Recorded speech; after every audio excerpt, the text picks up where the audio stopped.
Away from that, the Nigerian government has been called upon to review and put in place an acceptable tax administration system in order to encourage more investments in the country. The Managing Director of AFRIEXPORTER, Wale Alawode, made this appeal while speaking with News Central TV. He charged them to outlaw the use of unorthodox means of collecting taxes and levies in the state and educate the public on the published list of approved and authorized taxes and levies in state, local governments, and in its ministries, departments, and agencies. The Federal Inland Revenue Service, however, highlighted company tax and value-added tax as some of the 8 taxes collected by Nigeria's federal government, while the state and local governments collect 11 taxes and 20 other taxes. Well, live in the studio with us is Managing Director AFRIEXPORTER Wale Alawode. He is, of course, joining us to discuss this further. Wale, good to have you on the program this afternoon. Thank you. Well, though considered as civic duty, tax remittance is a significant source of revenue to the Nigerian government. I mean, yesterday, through this weekend, we've been hearing from our banks about the Forex e-levy, whatever they call it, that is meant to be charged on, transactions in foreign currencies, and that's another tax Nigerians have to pay. I don't know if you've seen it. Tax multiplicity, duplicity by government agencies has turned this civic responsibility and, revenue-generating channel for government into a clog in the wheel of progress for business owners like yourself. Just share your personal experience with us. What impact has this had on your business? Of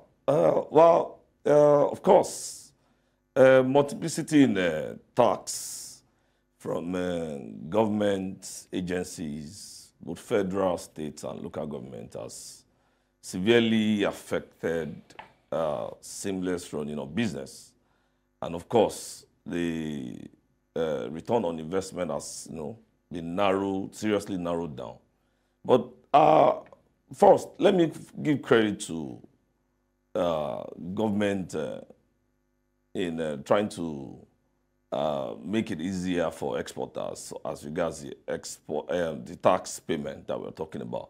So through NEPC, so there's export expansion grants where after you qualify through certain processes and procedures, you get your ECC, that is export credit certificate.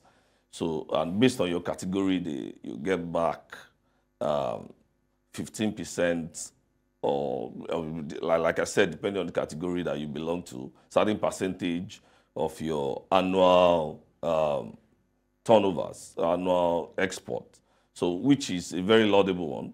So, this is areas that we are encouraging exporters to plug on so that the burden of paying tax will reduce. But certainly, I have to also say this, that the challenges exporters are facing majorly away from taxes are the levies that we face right from the farm gates up until the ports, where port of origin, where you export it from. So the levy, are so enormous, and some of them are not even certified. But you're surprised that you get receipt for it, but they are a lot.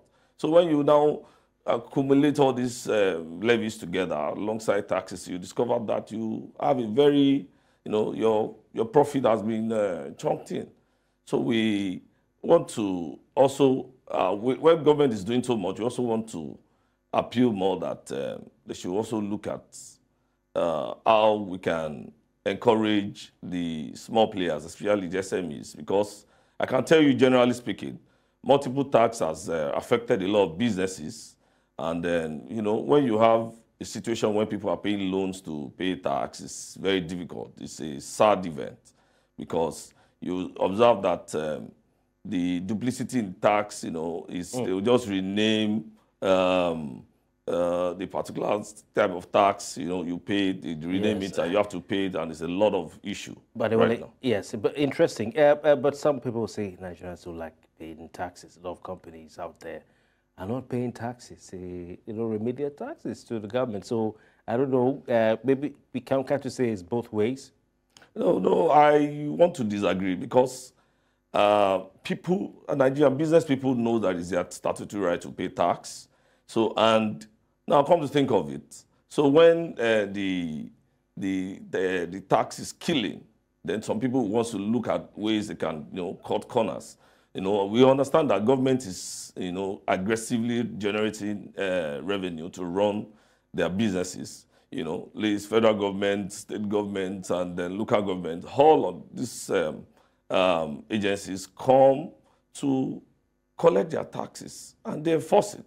So you discover that businesses are being choked to survive. So what steps do you think the government needs to take? I mean, we know what started in Buhari's time, where we have the Presidential Ease of Doing Business initiative, spearheaded by the then Vice President Yemi Osinbajo, up until a certain point when the President traveled, came back, and we just heard that they were changing everybody in the Vice President's office. And some of those people who were working with him, some of those RCCG people were just let go, and then it went back to square one.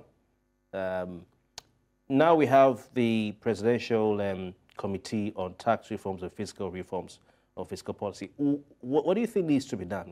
I don't know if you've followed what has been happening with that committee. So is President Tinubu's administration doing the right thing? Are there other steps you think need to be taken? Yes. One of the major challenges we have in doing business in Nigeria is policy somersault.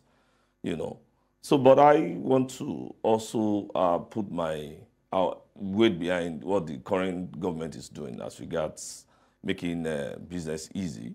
But however, in my own opinion, the first point should be the reflections of tax that we are paying in the society, by getting us good infrastructure and making basic amenities available. Let's see that, okay, this is the impact of the funds I'm paying through my blood, So if if that is in place, I know that, one of the major challenges of doing business is that it's not easy to, for logistics, take for example, your timeline, you cannot control because there are heavy traffics, there are bad roads, there are hoodlums. Don't let me use that word, pardon me.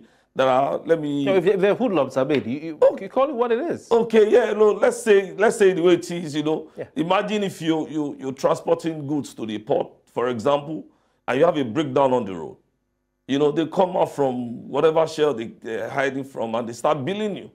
So, it's a businessman that is paying tax and it's not safe on the road. So you're talking about these boys who, even if your car doesn't break down, I've seen it before on that Apapa Oshodi Expressway and some other parts where they block the road, they climb your vehicle, they want to collect all sorts of things from you. You have to probably have a soldier in front of your truck or someone who you've paid. Is that what you're talking about? Yeah, that's an additional cost, your overhead. So I've had an incident that the truck broke down and the guys came down and they were giving you bills. But is that not down to the state government? Yes, it is. That's why we're saying that if all stakeholders, people involved, do what they're supposed to do, let's feel the impact of the tax we are paying in the society to make business easy. That's what we're saying. I should be able to move my goods from one place to another without stress. If there are basic services that government is going to render for me, take for example a truck that broke down on the road. It's not in my plan. However, there are emergency situations that government can cater for. Of course, the bill can be sent to me later and sort it out, but they save me from that issue at that moment. I know that, okay, this is the reflection of the tax I'm paying, so that I'll be more relaxed and be willing to pay my tax. We had somebody who is into the export business on one of our news bulletins recently on Sunday, and she was saying that she prefers taking to neighboring countries to export her foodstuff because it could sit in the port for 2 months, and then she takes it to a neighboring country. She spends maximum 2 weeks and the things are out. I don't know. What do you think accounts for that? Is that another aspect of it, apart from taxation? Is that another thing that you think also needs to be factored into if you're paying taxes, let us see the benefit of the taxes in the way the system moves faster.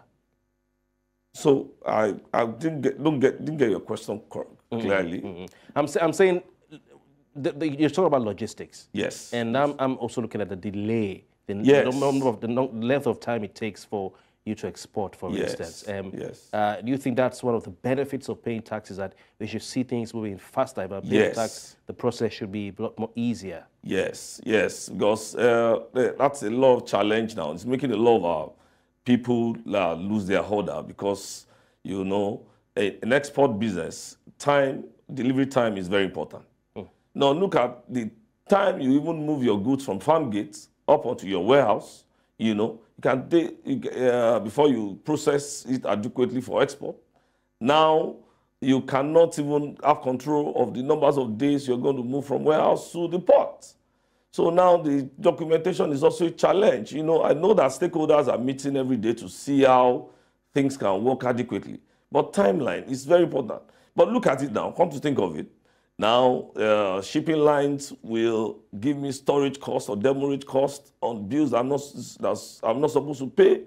So that's a challenge. So that's an area that should be really looked into.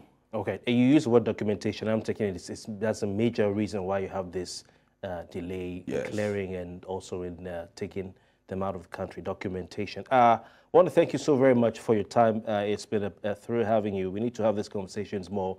Wale Alawode, he is the, Alawode rather, I apologize for that. Wale Alawode is the Managing Director, Africa Exporter.